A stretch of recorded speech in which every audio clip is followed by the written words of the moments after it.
Okay, so this is my own invention in regards to cooking. Alright. So in school, they said you need to take the bones of the chicken and like roast them for a long ass time before making stock. And what I thought was that takes a long time, a lot of energy.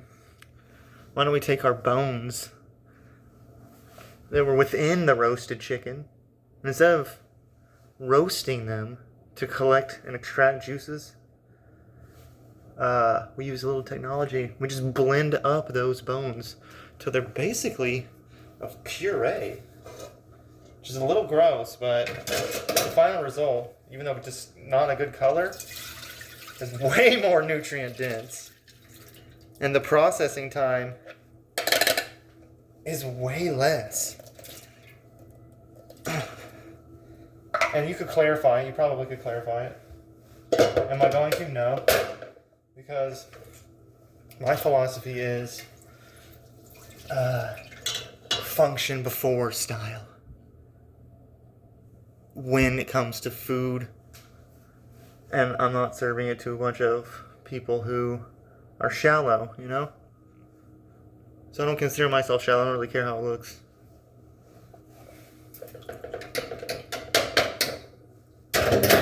Important thing is nutrient density and taste.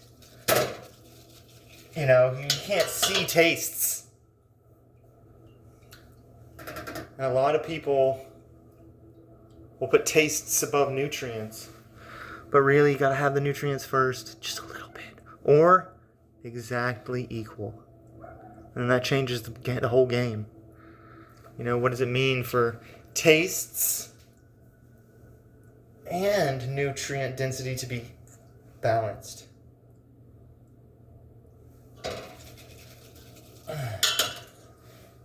So we'll just add a little bit more water to it, and we'll continue this process. And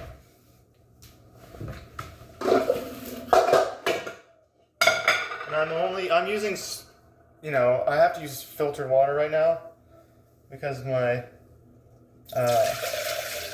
situation, right? I don't have the ability to go get spring water easily, but I can get filtered water from a machine rather easily. And it's a noticeable difference here in Northwest Florida. It honestly tastes like distilled water, feels like distilled water in my system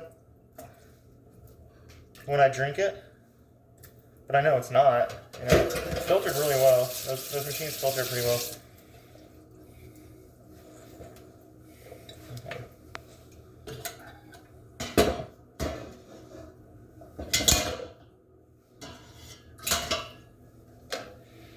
And I have a Vitamix at home, but this is Mama's Ninja. So I'm using her Ninja, which it blends up bones. And that's all we need to do.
when you're touching animal products because it's easier to clean that.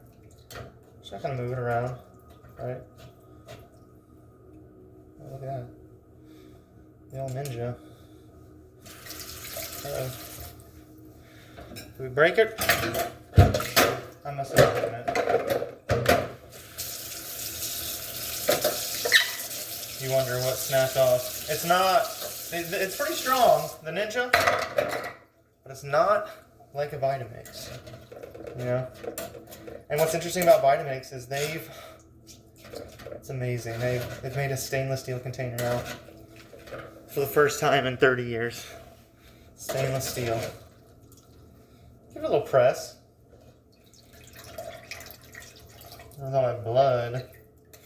That marrow. And you could further extract this pulp. Maybe let it sit in a little bit of water. And then strain that water. Like let it sit in the refrigerator in some water overnight and strain that off. Because there's a little bit left in there that I can't get just by gravity alone. But then by sitting in water overnight, you can do it chemically. In a cold environment. You don't want to sit this on your counter, or you're gonna die if you eat it. Fucking dead. So we can do that. Get a small attachment. Throw it back in there. That's the mass of one chicken. That's one chicken's bones. No, that's thrown away every time an American mama, most American mamas make a roasted chicken. We gotta tell our mamas, please stop throwing away these bones. If you're gonna eat a roasted chicken or roast a chicken, just freeze them. And you don't want to make stock, just freeze those bones until you got a big bag. And then do this. Or just make some every time right away. I mean, that's probably 50% of the chicken's weight. And 80% to 90% of its actual nutrition.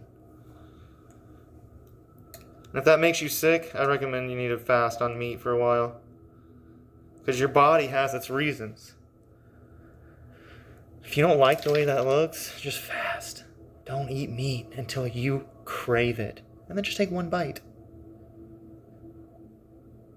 You know? Chew it up real good. Because you do not need as much food as people think. Actually, people can go scientifically 52 days without eating. And if an entire nation practiced only eating once every 52 days and the most nutrient-dense of food, say a liquid extract of bones, and some veggies, veggie juice, fresh pressed veggie and fruit juices, world hunger would end. And that's kind of the real lesson of all this cooking, isn't it? Not to titillate our palates, but to build ourselves and our brains and our bodies, which in turn builds our spirits. It makes our spirits strong. But what does that mean if you eat nutrient foods that aren't nutritious? Well, you might have a weak spirit. And that could and does affect your body. And vice versa, your body affects your spirit. So it's like, come on, we can do it. We can do this. I love you.